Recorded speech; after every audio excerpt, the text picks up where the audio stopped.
I want to be crystal clear. We are not blaming or criticizing our customers. We are all adapting to the Confederation line system, and our goal is to help everyone through the process. What we want to share with our customers and what they need to do to use the system safely and properly is what we want to do with them. Now let's talk about the door safety features. There's 4 key safety features incorporated into the design of the doors to ensure our customers are safe. And by safety on the doors, I don't want to minimize that if these functions are not there, you open yourself up to what is called a door drag, which is where someone can get caught in the door, the train takes off, and the consequences are severe. And that has occurred around the world. We do not want that to occur here. So the 4 safety features. The doors have what is called a sensitive edge. This keeps people from being caught in the doors as they close or catching onto loose clothing or backpacks, etc. There's also a sensor at the bottom of the door. If it gets tripped, the door opens and they detect obstacles like feet or bags or items. The doors also have obstruction programming. If the door tries to close 3 times and is unable to, it goes into an open state. All of these features exist to keep our riders safe. To again be crystal clear, safety is paramount. We follow all industry safety and operating standards, laws, and best practices, and we will never compromise on this. And I know nobody is asking us to compromise. The bottom line is that trains cannot move unless all the doors are closed, and therefore we cannot move a train with customers unless it is safe to do so.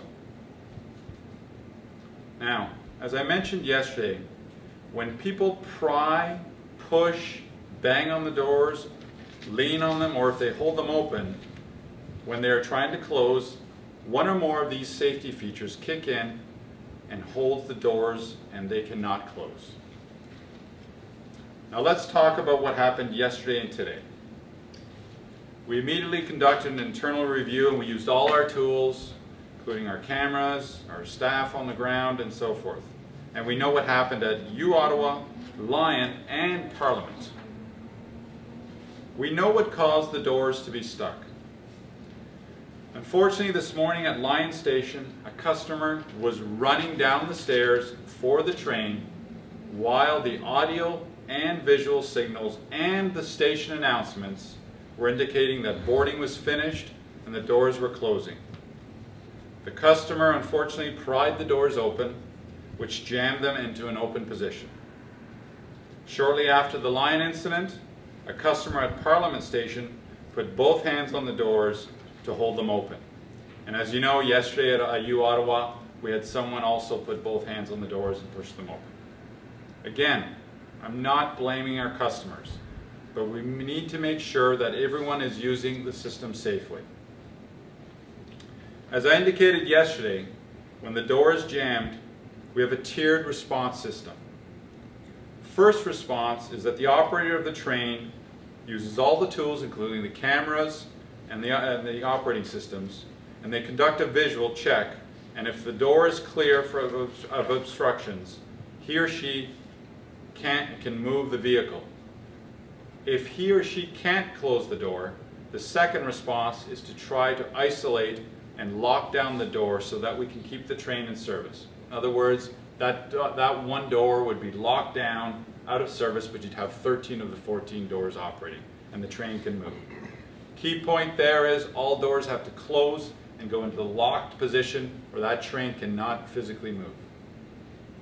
Now, in our review of the procedures, we believe that in some cases, in an effort to resolve an issue, we were not following the proper sequence for troubleshooting, or we were taking steps that caused further challenges.